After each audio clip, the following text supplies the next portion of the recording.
Hello guys, welcome back to our YouTube channel. तो देखिए, मैं आपका दोस्त अभय आज आप लोगों के साथ लेकर आया हूँ वीडियो, जिसमें आज हम देखने वाले हैं जो भी दिल्ली यूनिवर्सिटी के स्टूडेंट है जिनके भी पास फाइनेंशियल लिटरेसी का सब्जेक्ट है, उन सभी के लिए मैं लेकर आया हूँ इसकी यूनिट नंबर 4, जिसका नाम है पर्सनल टैक्स।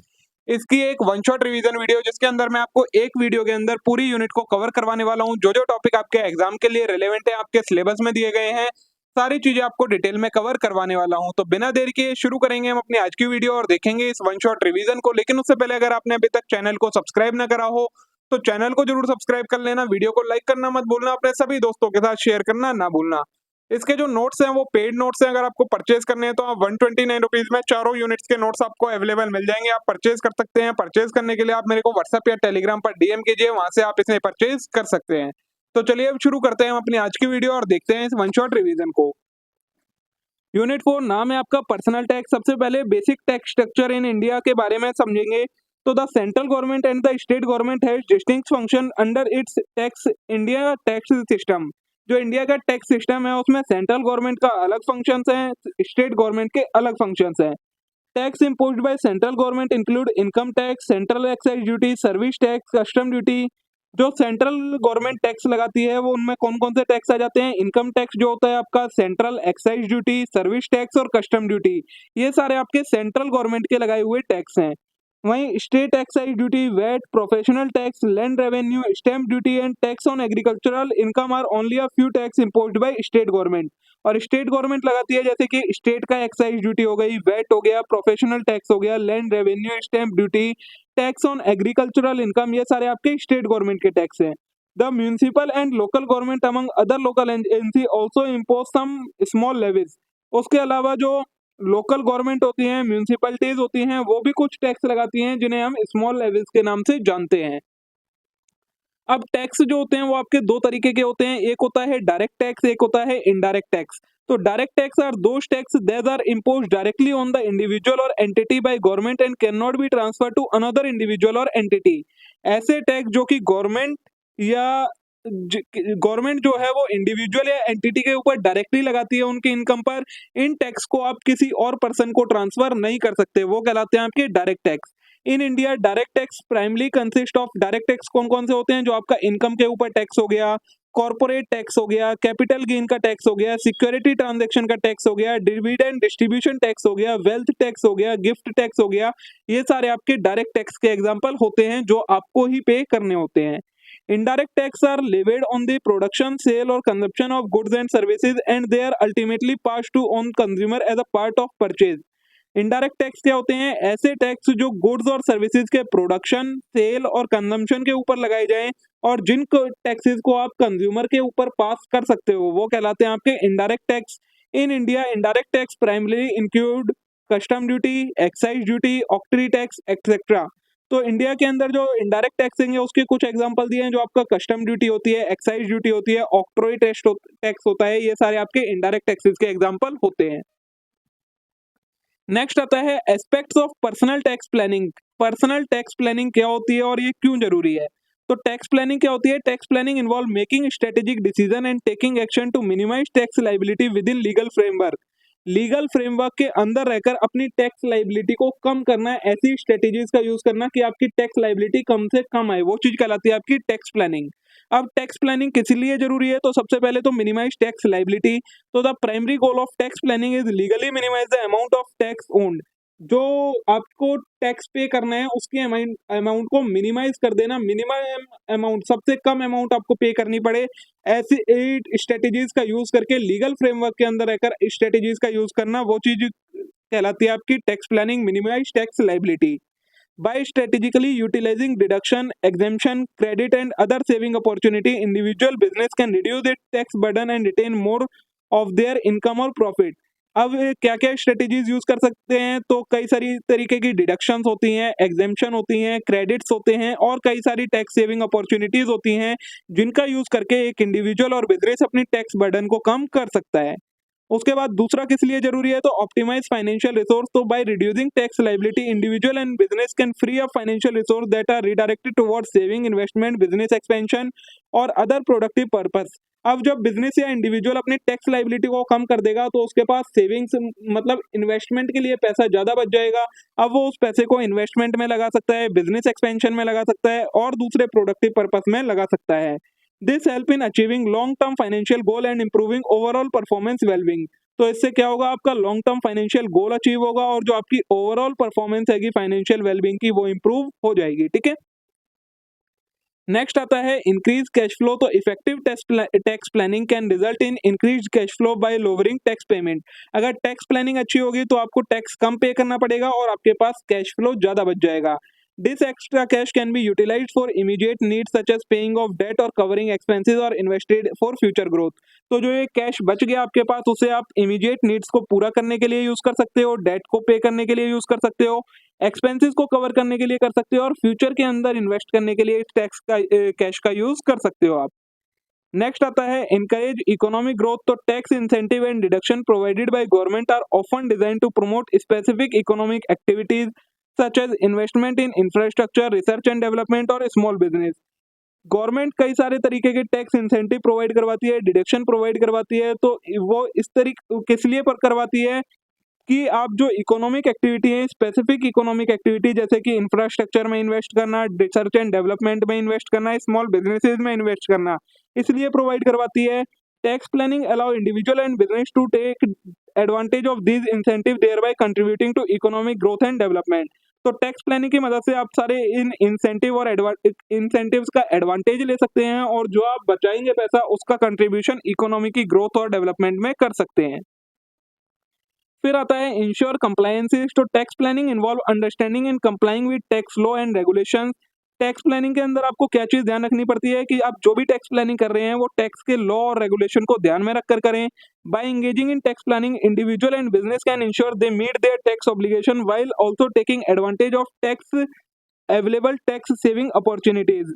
जब कोई पर्सन टैक्स प्लानिंग करता है, कोई इंडिविजुअल या बिजनेस, तो वो ये ध्यान में रखे कि वो अपनी टैक्स ऑब्लिगेशन को फुलफिल करे, जो उसको एडवांटेज मिलना है वो एडवांटेज मिल जाए, बाकी जो उसकी एक्चुअल ऑब्लिगेशन है वो उसे पे करनी है। This help in avoiding penalty, fine और legal consequences associated with non compliance. तो इससे क्या होता है, आपको किसी तरीके की पेनल्टी, फाइन या लीगल कॉन्सिक्वेंसेज फेस नहीं करने पड़ते हैं। फिर आता है मैनेज रिस्क। तो tax planning also involve assessing and managing tax risk associated with various financial decision और ट्रांजेक्शन। टैक्स प्लानिंग से आपके जो भी रिस्क होते हैं फाइनेंशियल डिसीजन या ट्रांजेक्शन से रिलेटेड, वो रिस्क को आप असेस कर पाते हैं और उन्हें मैनेज कर पाते हैं। By proactively addressing potential tax implication, individual and business can mitigate risk and make informed decisions that minimize tax related uncertainties। तो इन टैक्स इम्प्लीकेशंस को पोटेंशियली एड्रेस करके इंडिविजुअल और बिजनेस क्या कर सकते हैं, अपने रिस्क को मिटिगेट कर सकते हैं और इन्फॉर्म डिसीजन बना सकते हैं टैक्स रिलेटेड अनसर्टेनिटीज को मिनिमाइज करके। ठीक है, तो ये आपका हो गया कि टैक्स प्लानिंग क्यों जरूरी है। अब हमने देखा कई सारी एग्जेम्पशन होती हैं, डिडक्शंस होती हैं, तो उनके बारे में पढ़ना है। तो अब नेक्स्ट है एग्जेम्पशंस क्या होती हैं। तो exemption in context of taxation refers to provision in tax law that allow individual business और सर्टेन एंटिटी टू एक्सक्लूड और reduce a portion of their income, profit और asset from taxation. Exception taxation के अंदर exemption का मतलब होता है ये एक तरीके की प्रोविजन होती है टैक्स लॉज के अंदर जो कि इंडिविजुअल बिजनेस और एंटिटीज को अलाउ करती हैं कि वो अपनी इनकम, प्रॉफिट और एसेट का कुछ पोर्शन टैक्स में से रिड्यूस कर सकती हैं, जो उन्हें लीगली अलाउड होता है, वो चीज कहलाती है आपकी exemption. Exemption are typically provided by government as incentive to promote specific economic activity, social objective और पब्लिक वेलफेयर। जो ये एग्जेम्पशन है ये गवर्नमेंट के द्वारा प्रोवाइड करवाई जाती हैं कुछ स्पेसिफिक इकोनॉमिक एक्टिविटीज को प्रमोट करने के लिए, सोशल ऑब्जेक्टिव को प्रमोट करने के लिए और पब्लिक वेलफेयर के लिए ये एग्जेम्पशन प्रोवाइड करवाई जाती हैं। अब जो सैलरीड एम्प्लॉय होते हैं उनके लिए क्या क्या एग्जेम्पशन होती है ये आपके सिलेबस में दी गई है। तो सबसे पहली एग्जेम्पशन आती है हाउस रेंट अलाउंस, जिसे आप HRA बोलते हैं। Individual who live in rented house apartment can claim HRA to lower tax outgrow. जो इंडिविजुअल रेंटेड हाउस में या अपार्टमेंट में रहते हैं उन्हें ये एग्जेम्पशन मिलती है। HRA कैन बी होली और partially exempted from tax. HRA is a tax benefit provided to employee occupying government और statutory office whose income does not exceed the prescribed limit। ऐसे एम्प्लॉय जो कि गवर्नमेंट ऑफिस में काम करते हैं जिनकी इनकम एक प्रिस्क्राइब्ड लिमिट है कि उससे ज्यादा नहीं होती है, तो उन्हें ये एग्जेम्पशन मिल जाती है। अब कैसे आप HRA एग्जेम्पशन क्लेम कर सकते हैं, तो जो ये मिलती है वो इन सब में से जो भी लोअर होता है उतने अमाउंट की आपको एग्जेम्पशन मिलती है। सबसे पहले rent paid minus 10% of basic salary plus DA, मतलब जो भी आप रेंट पे करते हैं उसमें से आप अपनी 10% ऑफ बेसिक सैलरी और 10% ऑफ डीए को माइनस कर दें, जो अमाउंट आएगी वो आ जाएगी। दूसरी होती है टोटल एचआरए रिसीव्ड, कितना आपको एचआरए मिला है एम्प्लॉयर से वो आएगा। थर्ड आएगा 40% of salary for non metro और 50% of ways for metro city. 40% non metro cities में और 50% मेट्रो सिटीज में, वो अमाउंट आ जाएगी यहाँ। फिर actual rent should be less than 10% of personal basic salary और डीए, एक्चुअल रेंट में से आप लेस कर दें 10% ऑफ बेसिक सैलरी और डीए, वो अमाउंट आ जाएगी। और लीव ट्रेवल अलाउंस वो आ जाएगी। अब इन पांचों में से जो भी अमाउंट आपकी सबसे कम होगी उतनी एग्जेम्पशन आपको एचआरए की मिल जाती है, ठीक है। दूसरी मिलती है आपको लीव ट्रेवल एग्जेम्पशन। तो LTA cover domestic travel only, आप जो भी ट्रेवल करते हैं डोमेस्टिक ट्रेवल, उसके लिए आपको ये लीव ट्रेवल एग्जेम्पशन मिलती है। The mode of travel should be railway, airway और पब्लिक ट्रांसपोर्ट, इन तीन में से आपने ट्रेवल करा होना चाहिए। And actual journey must be claim the exemption, actual journey होनी चाहिए तभी आप ये एग्जेम्पशन क्लेम कर सकते हैं। The exemption for travel is allowed for employee alone और with his immediate family only, जो ये एग्जेम्पशन होती है वो इंडिविजुअल जो एम्प्लॉय होता है उसको और उसके फैमिली मेंबर्स को सिर्फ मिलती है। थर्ड होती है आपकी स्टैंडर्ड डिडक्शन। तो an employ can claim 50,000 deduction from total income instead of stating the bifurcation between travel and health as done previously. और तीसरे तरीके की एग्जेम्पशन क्या मिलती है, आपकी जो भी इनकम निकल के आती है उसमें से आपको डायरेक्ट फ्लैट 50% का डिडक्शन मिलता है जो भी सैलरीड एम्प्लॉय होता है, तो ये भी आपकी एक एग्जेम्पशन हो जाती है, ठीक है। ये तीन तरीके की एग्जेम्पशन के बारे में पढ़ना है। इन चीजों के बारे में आपको ज्यादा नहीं पढ़ना है क्योंकि आगे सेमेस्टर्स में आपका टैक्स का सब्जेक्ट आएगा तब आपको पढ़ाया जाएगा। ये सिर्फ एक ओवरव्यू लेना है, आपको ज्यादा डिटेल में जाने की जरूरत नहीं है, ठीक है। नेक्स्ट आता है आपका डिडक्शंस। तो deductions in context of taxation refers to specific expense, contribution और allowance that taxpayer can subtract from their gross income to arrive at their taxable income. Deductions क्या होते हैं, ऐसे एक्सपेंस, कंट्रीब्यूशन या फिर अलाउंस जो कि अलाउ किए जाते हैं, जो टैक्स पेयर होता है वो अपनी ग्रॉस टोटल इनकम में से माइनस कर सकता है टैक्सेबल इनकम निकालने के लिए, वो कहलाते हैं आपके deductions. Deduction help reduce the amount of income subject to taxation, thereby lowering the overall tax liability. ये क्या करता है, जो इनकम की अमाउंट होती है टैक्सेशन के अंदर उसे रिड्यूस कर देता है, जिससे आपकी ओवरऑल टैक्स लायबिलिटी भी रिड्यूस हो जाती है, ठीक है। अब पहला डिडक्शन आता है आपका सेक्शन 80C का डिडक्शन। इसमें सेक्शन भी आपको याद दिए गए हैं। Section 80C provide for deduction from gross total income of saving in specified mode of investment. जब आप कुछ स्पेसिफाइड जगह बताइए जहां पर आप इन्वेस्टमेंट करते हैं तो आपको आपकी ग्रॉस टोटल इनकम में से उनका डिडक्शन मिल जाता है। The deduction under 80C is available only to individual और एचयूएफ। किसे मिलता है, सिर्फ एक इंडिविजुअल और एचयूएफ, हिंदू अनडिवाइडेड फैमिली होती है, उन्हें ये डिडक्शन मिलता है। मैक्सिमम डिडक्शन जो आप 80C के अंदर क्लेम कर सकते हैं वो 1.5 लाख रुपए तक का कर सकते हैं। इससे ज्यादा का डिडक्शन है तो फिर वो आपको टैक्सेबल हो जाता है। नेक्स्ट है आपका deduction in respect of contribution to certain pension fund, 80CCC का डिडक्शन। तो एलिजिबल असेसी कौन होता है, असेसी मतलब किस इंडिविजुअल को ये डिडक्शन मिलेगा, तो an individual assessee who paid और deposit any amount from his income that subject to tax in prior year to stabilize or maintain contract for annuity plan of LIC of India or another insurer in order to receive pension payment from fund stabilized by LIC or other insurer is eligible to deduct that amount from its gross total income। ऐसा individual जिसने पहले अपनी salary या income में से कोई भी amount LIC वालों के पास जमा करा है, कंट्रीब्यूट करा है एज अ फॉर किस लिए, पेमेंट के, पेंशन पेमेंट के लिए फ्यूचर में, तो वो उस अमाउंट का डिडक्शन उसे मिल जाता है। सेक्शन 80CCD का डिडक्शन है ये। तो 80CCD aim to encourage the habit of saving among individual, providing them an incentive for investing in pension in scheme which are notified by central government.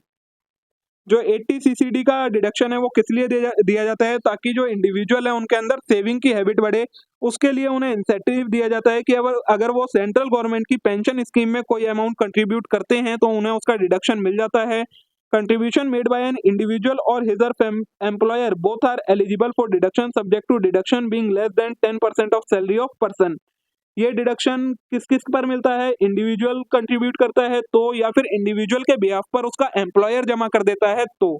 लेकिन कितने का डिडक्शन मिलता है, जो एक्चुअल अमाउंट का कंट्रीब्यूशन करा गया है उसमें से 10% ऑफ बेसिक सैलरी को रिड्यूस करेंगे, उसके बाद ये डिडक्शन मिलता है। फिर आता है सेक्शन 80CCD1 का डिडक्शन। तो all individual who have subscribe to national pension scheme will eligible to claim benefit under section 80 CCD up to a limit of 1.5 lakh in addition to that exclusive tax deduction for investment up to 850,000 in NPS। 80 CCD 1 का deduction क्या होता है? जो भी 80 individual होते हैं जो NPS के अंदर कंट्रीब्यूशन करते हैं उन्हें डिडक्शन मिल जाता है 1.5 लाख तक का। 1.5 लाख के अलावा उन्हें 50,000 का और डिडक्शन मिलता है एनपीएस में कंट्रीब्यूशन का। ठीक है, फिर आता है आपका सेक्शन 80D का डिडक्शन। तो section 80D of income tax act 1961 offer deduction for money spent on health insurance and maintaining your health and is significant for your tax planning and personal finance. आप अपने ऊपर health insurance पर या health को maintain करने पर जो भी खर्चा करते हैं उसका डिडक्शन मिलता है सेक्शन 80D के अंदर। फिर आता है deduction in respect of maintenance of including medical treatment of dependent disable section 80DD। तो it is to be noted that deduction under section 80DD can only be claimed by family of disabled person and not person himself. In case of disabled person has already claimed deduction under section 80DD will not be applicable to family member. The deduction permitted under section 80DD is up to 75,000. In case of disability up to 40%. The annual limit availing deduction is 1,25,000 per year, taking care of disabled person with disability up to 80% or more। 80DD के अंदर कैसे deduction मिलता है? Dependent disabled, मतलब कोई आपके family का member disable है और आपके ऊपर डिपेंडेंट है तो उसके ऊपर आप जो भी खर्चा करते हैं उसका आपको डिडक्शन मिलता है फ्लैट। अगर जो डिसेबिलिटी है वो 40% तक की है डिसेबिलिटी तो आपको 75,000 रुपीज का फ्लैट डिडक्शन मिलता है, और अगर डिसेबिलिटी 80% या 80% से ज्यादा की है तो आपको 1,25,000 रुपीज का डिडक्शन मिलता है इसके अंदर। फिर आता है सेक्शन 80DD का डिडक्शन। तो if an assessee incur expense on medical treatment of specified disease or ailment of ₹60,000 then he can claim deduction of 40,000 under section 80DD। अगर कोई भी असेसी मेडिकल ट्रीटमेंट पर खर्चा करता है किसी स्पेसिफाइड डिसीज से रिलेटेड 60,000 रुपए तक का तो उसे 40,000 का डिडक्शन मिल जाता है। If the assessee has received any amount 30,000 from insurance company against expense, then amount of deduction claim under section 80D is reduced by such amount। और अगर इस 40,000 में से उसे कोई भी इंश्योरेंस कंपनी से पैसा मिल जाता है तो उतनी अमाउंट इस डिडक्शन में से आप रिड्यूस करके तब वो डिडक्शन लोगे। ठीक है, फिर आता है आपका 80E का डिडक्शन। तो section 80E education loan deduction is a tax incentive given to people who avail education loan for higher study. This deduction is available only on the interest amount paid on the loan and not on principal amount। 80E के अंदर आपको education loan पर deduction मिलता है कि अगर आप higher education के लिए कोई भी लोन लेते हैं अपने लिए या अपने बच्चों वगैरह के लिए तो फिर उसका आपको जो भी इंटरेस्ट की पेमेंट होती है उसका डिडक्शन आपको मिल जाता है। सेक्शन 80TTB का डिडक्शन आएगा। तो a senior citizen resident who has 60 year of age or older at any point in relevant prior year is an eligible assessee if their gross total income include interest from saving and fixed deposit account। 80TDB का deduction किसे मिलता है? Senior citizen को मिलता है अगर उनकी gross total income के अंदर सेविंग अकाउंट या फिक्स्ड डिपॉजिट अकाउंट का कोई इंटरेस्ट आ रहा है उस पर डिडक्शन कितना होता है? एक्चुअल इंटरेस्ट ऑन डिपॉजिट और 50,000 रुपीज जो भी कम होगा उतना डिडक्शन मिल जाता है। सेक्शन 80G का डिडक्शन। तो the income tax act section 80G deduction allow tax payer to deduct amount paid as donation to any fraud institution or charitable interest. The income tax does not treat all donation similarly. 80G के अंदर आप अगर किसी भी charitable trust institution या fund में donation करते हैं तो आपको ये डिडक्शन मिलता है। Contribution made to certain fund or organisation are 100% or 50% deductible with no upper limit. However, some donation are eligible for 100% or 50% depending upon qualifying limit।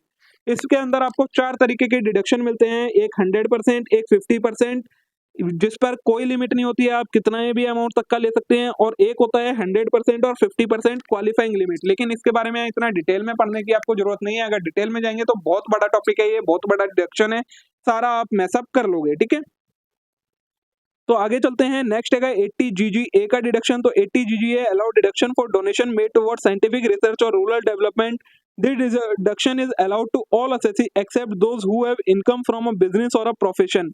80GG के अंदर किसको डिडक्शन मिलता है? अगर आप डोनेशन करते हैं साइंटिफिक रिसर्च या रूरल डेवलपमेंट के लिए तो आपको 80GGA का डिडक्शन मिलता है। ये सभी के लिए होता है, सिर्फ उन इंडिविजुअल के लिए नहीं है जिनकी बिजनेस से इनकम होती है या प्रोफेशन से होती है, उन्हें इसका डिडक्शन नहीं मिलता है।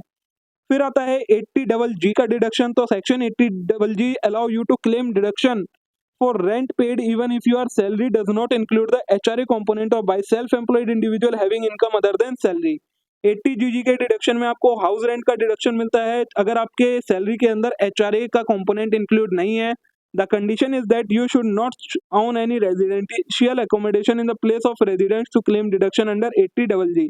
लेकिन कंडीशन क्या है, आपके पास खुद की कोई रेजिडेंशियल अकोमोडेशन नहीं होनी चाहिए, ठीक है।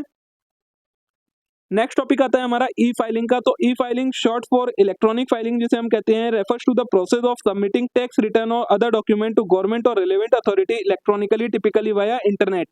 जब आप इलेक्ट्रॉनिक फॉर्म में इंटरनेट की मदद से गवर्नमेंट ऑफिशियल्स अथॉरिटीज के पास अपने टैक्स के रिटर्न, टैक्स के डॉक्यूमेंट सबमिट करते हैं, उसे कहा जाता है ई filing. E filing offer several advantage over traditional paper based filing method including convenience, speed, accuracy and efficiency. E filing कई सारे बेनिफिट प्रोवाइड करवाता है। कन्वीनियंट होता है, आप कैसे भी कर सकते हैं। स्पीड होता है, ज़्यादा टाइम नहीं लगता है, जल्दी होता है। एक्यूरेसी होती है, मतलब एक्यूरेट डॉक्यूमेंट सबमिट होते हैं। और एफिशिएंसी होती है, जल्दी काम हो जाता है एक तरीके से, ठीक है। इसके अंदर आपको स्टेप्स दिए गए हैं कि आईटीआर किस तरीके से, ये जो इनकम टैक्स फाइल करा जाता है वो किस तरीके से करा जाता है। तो स्टेप 1 में आपको इनकम टैक्स की ई फाइलिंग वेबसाइट पे जाना होता है।